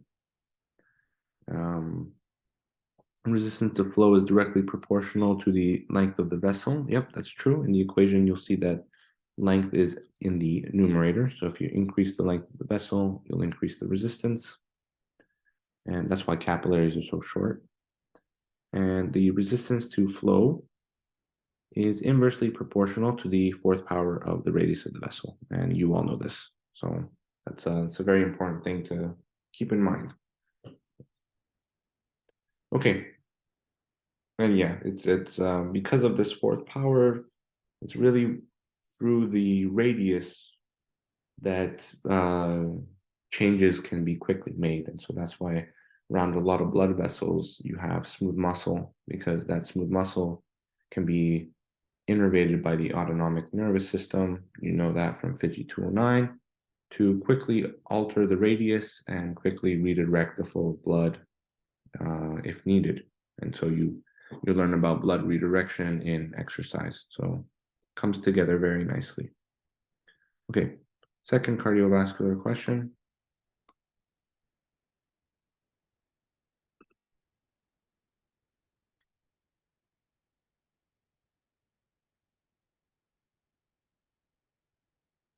All right, the answer to this one is B. If you're in PHGY and Pharm, then it's likely that you've taken the lab courses, PHGY 212, PHGY 213 this semester. I believe they put a heavy emphasis on what's going on between the P wave and the QRS complex. The P wave is really depolarization of the of the atrium, the SA node and the atrium.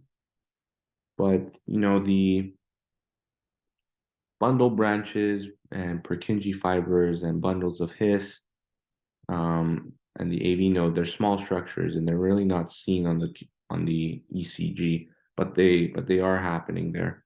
And so when we have that flat line right here before the QRS complex starts, this is where all that's occurring. All right, so not much to this problem. Next up, the cardiac cycle one.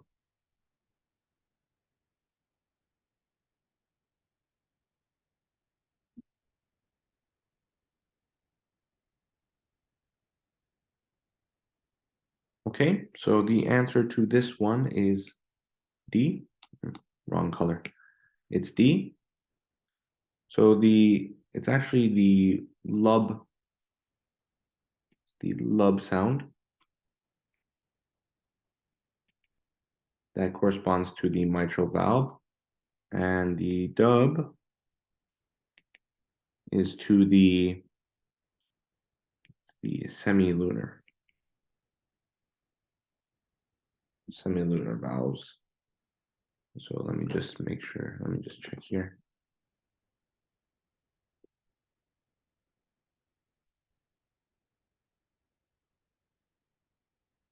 So the semilunar valves, we know that that includes the pulmonary valve and the aortic valve. And so in the left heart, it would be the aortic valve that the dub sound corresponds to, the closure of the aortic valve. Okay. Now let's go over a bit of the cardiac cycle just for the sake of doing it and to see why these other options are correct. So the diastolic phase consists of isovolumetric ventricular relaxation and ventricular filling. Isovolumetric, so it's looking at 4 and 1 here. So 4 and 1, 4 starts here, goes all the way here, and starting back here, continues all the way up to here. So 4 and 1, which are 4 and 1, are a part of the diastolic phase. And that's true. Atrial pressure is always greater than ventricular pressure during the ventricular filling phase. We don't even have to really look at the diagram here for that to make sense, because you want the pressure in the atria to be greater than in the ventricle so that the blood is moving from the atrium into the ventricle. So let's see. When we have ventricular filling, we can just take a look here. Pressure in the aorta, right here in purple, you can see that it's always bigger than pressure in the left ventricle. Let's see all the differences here. And during this phase right here, we're in the ventricular filling phase. So now, again and again and again, until actually until here, well, up until actually this point right there, the aortic pressure is greater than the ventricular pressure. And so once the ventricular pressure, however, once that surpasses the aortic pressure, that's when the AV valve, atrioventricular valve, closes to prevent backflow into the atrium, which actually leads us to option C. During ventricular ejection, the atrioventricular valves are closed. Well, they have to be, because if they aren't, so when blood is being ejected from the ventricles and the valves aren't closed, you're going to have blood being ejected back into the atria, which is bad, very bad. And on to option E, and systolic volume. So at the end of systole, which means after all the blood has been ejected out of the ventricles, is achieved at the end of ventricular ejection. So let's see. End systolic volume right here, and ventricular ejection is phase 3. So phase 3 ends right here, and you can see we've reached end systolic volume. So once you know how to draw this diagram and you understand the mechanisms behind it, these sorts of questions become quite very, very easy. Okay, on to cardiovascular question 4, an innervation question.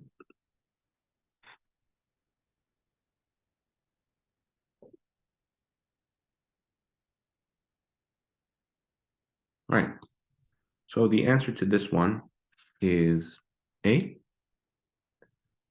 Now, it's important to note that the receptors on the SA node are muscarinic. So muscarinic receptors on the SA node. Now, I've said here that there are nicotinic receptors on the SA node, making this one incorrect. Alpha adrenergic receptors on the SA node, making this option incorrect. Now, why D is incorrect? Well, a beta agonist will actually serve to increase the MAP by increasing the contractility of the ventricular muscle. So that's incorrect. And atropine actually blocks the parasympathetic nervous system, and that would serve to increase the heart rate, which would serve to increase the mean arterial pressure. So that's why those options are incorrect. Right? On to question 5.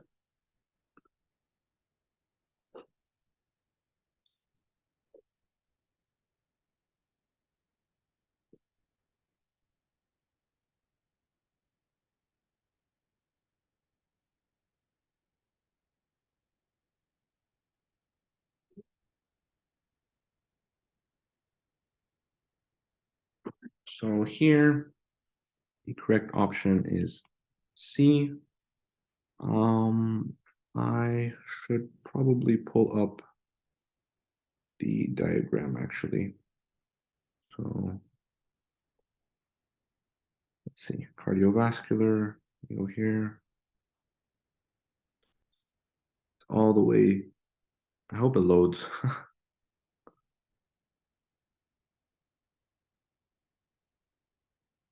I'm not sure if it's going to load. Maybe.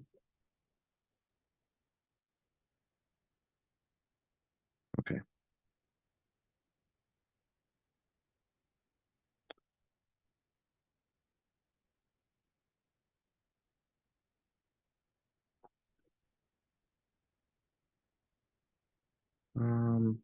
Yeah, this is a good one.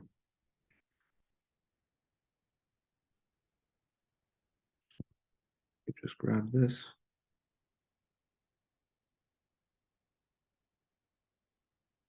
Copy. Back here and paste this right there. So let's take a look. Heart rate becomes double that of resting. Well, let's see. We're going towards the maximum here. We started off at 60 and we're reaching 180. So that looks like 3 times to me. So not double. This would be triple. Incorrect. Total peripheral resistance greatly increases. Well, I'm looking at the TPR right here, and it seems to me that it's decreasing. Actually, it decreases by 60%, goes to 0.4 of what it is. So it's decrease. The atriovenous oxygen difference, that triples. Well, let's see. So 5 to 15. Yep, that's correct. Stroke volume triples. Well, stroke volume definitely increases, but if we start out at 90 mLs, we definitely don't get up to 270. So it does not triple. And it can't triple actually, because if the heart rate is tripling, then you simply don't have enough time to fill up the heart with so much blood before it squeezes. If I believe Dr. Guevara really emphasized on that. So it's more the heart rate that's contributing to the cardiac output than the stroke volume increase. So I'm not saying that the stroke volume doesn't increase, but it has a cap. And you can see from here that eventually it actually ends up decreasing just a bit when you get towards the maximum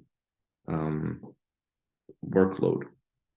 So the last option, diastolic blood pressure greatly increases. Actually, it remains pretty much the same. It's the systolic blood pressure that's increasing by quite a bit. Okay.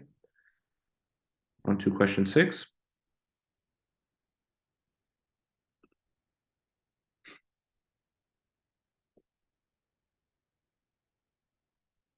Okay, so the answer to question 6 is option E. Now, for option A, there is a treatment. It's called the AED. I believe there's one on the 6th floor of McMed, actually. And there should be one in every building. But yeah, if anyone's undergoing ventricular fibrillation, this is what's used to help them. Now, option B is incorrect because if you had a 2-to-1 atrioventricular block, you should have 2 P waves for every 1 QRS. So it's flipped. So this is the opposite, which is why it's incorrect. Atrial fibrillation is typically initiated by a premature, so this should say atrial contraction rather than ventricular. And for option D, in all patients with complete AV block, there are no contractions of the ventricles. So there is a backup system that will take over to make sure that the ventricles contract because it's necessary to live, that the ventricles contract. That's how blood gets to the rest of the body. But it occurs much more slowly. So that's why it's dangerous. It's really dangerous because it really limits your ability. So if you have AV block, complete AV block, and you do exercise, then you're kind of screwed. So yeah, there is contraction of the ventricles. And electromechanical dissociation. So QRS complexes are seen. So by definition, there is depolarization, but the muscles actually aren't contracting. So that's just what it means. I'm not sure if you covered that in class though, but nevertheless. Okay, on to question 7.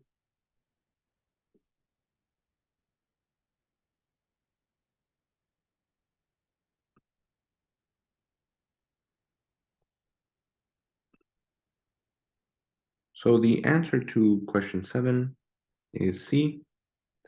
It's quite a simple one here. So all of the following here, they have sodium channels. So they can quickly depolarize.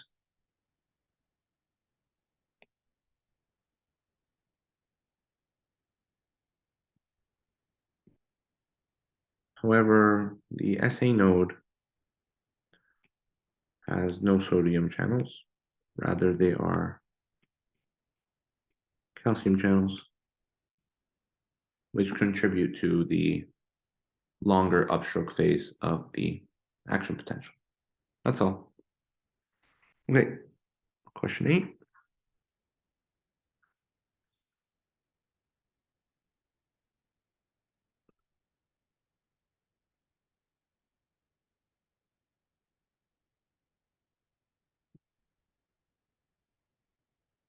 So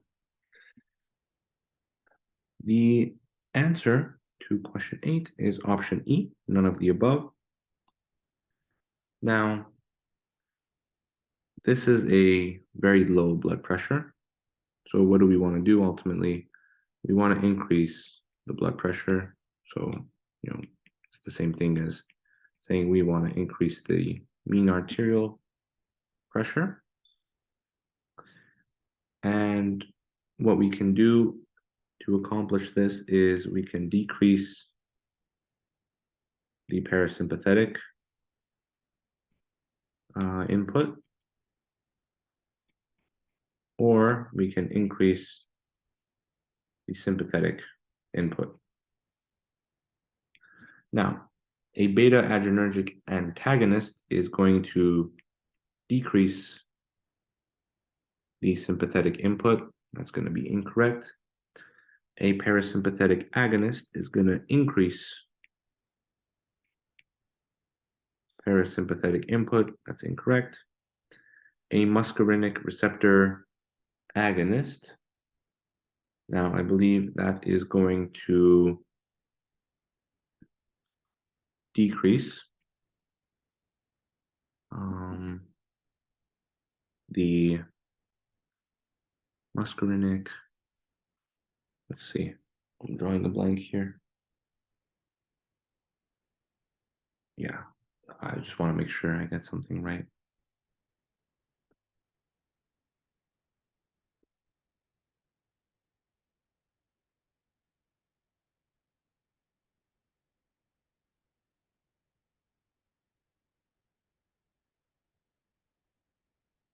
Yeah, okay, perfect. So muscarinic agonists are this will actually increase parasympathetic inputs. So they mimic the action of acetylcholine on muscarinic receptors, and that causes cardiac slowing. And so you don't want to slow down the heart because, that the mean arterial blood pressure equals heart rate times stroke volume times total peripheral resistance. And so you do not want to decrease this when you already have such a low blood pressure. Now, an alpha adrenergic agonist, this will work to, oh, I'm sorry, it's not E, it's actually option D. So an alpha adrenergic agonist will serve to increase the total peripheral resistance. And we can see how increasing TPR will increase the mean arterial blood pressure. So this is a drug, a class of drug that could work. And so this would cause contraction of the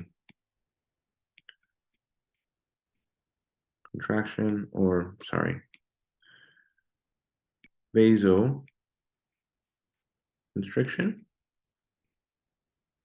If you decrease R, remember R is raised to the 4th power. So you're going to really increase the resistance, hence the increase in total peripheral resistance, leading to an increase in mean arterial blood pressure. Okay. Question 9 of cardiovascular.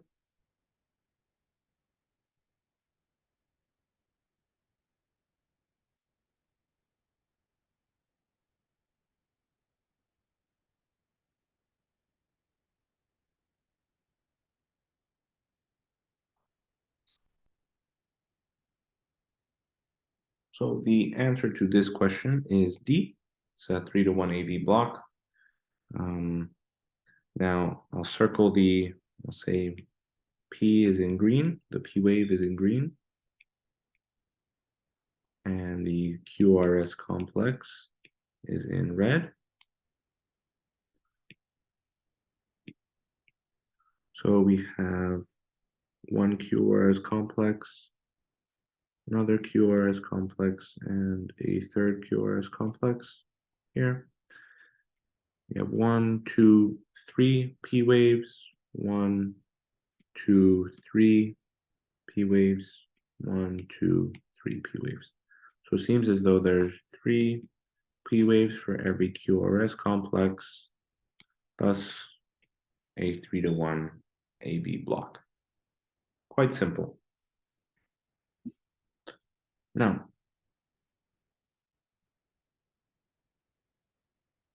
last question of this review session.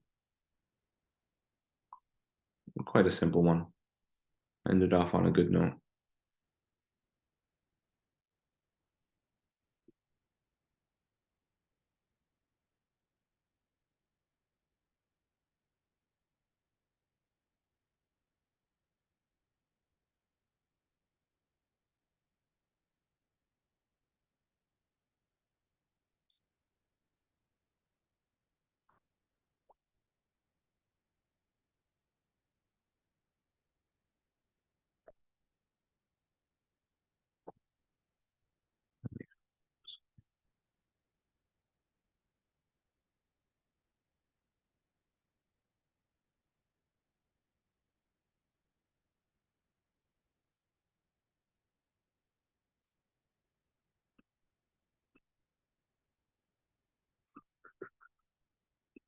Perfect. So the answer to the last question is D. That lead 2 is a bipolar lead. It is. You just need to know that, the 3 leads.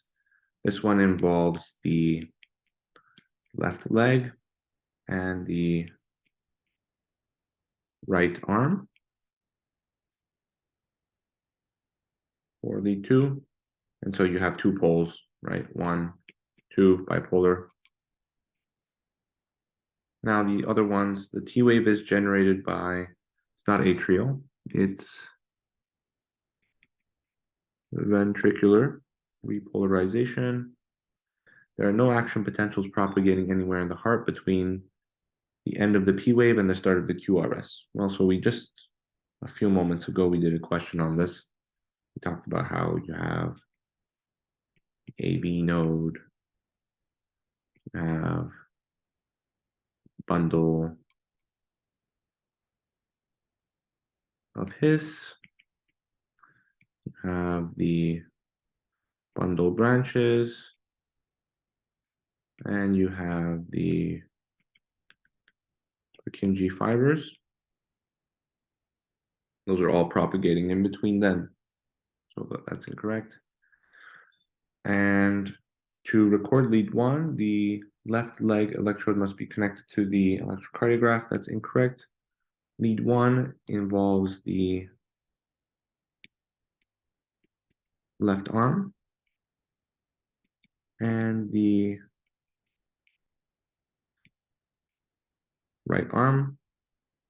And last option, in all individuals, a Q wave is seen in all 12 leads of the clinical electrocardiogram.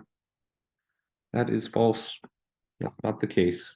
And that's that.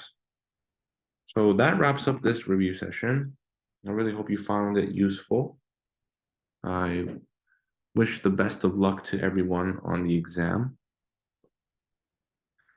And so I know that towards the end of the year, I believe that the USCA application does open up. So if you are interested, I do recommend sending in an application. Doesn't hurt to try. It's a pretty quick form to fill in, just to see if you're interested. And yeah, if you have any more questions, please feel free to email them to me. I can't promise that I'll get back to you soon or at a timely manner or at an appropriate time. I might get back to you at like 3 or 4 in the morning. But yeah, it was a pleasure being your USCA this year. And I realize I don't really know much of you, don't know many of you, but if you see me around, feel free to say hi.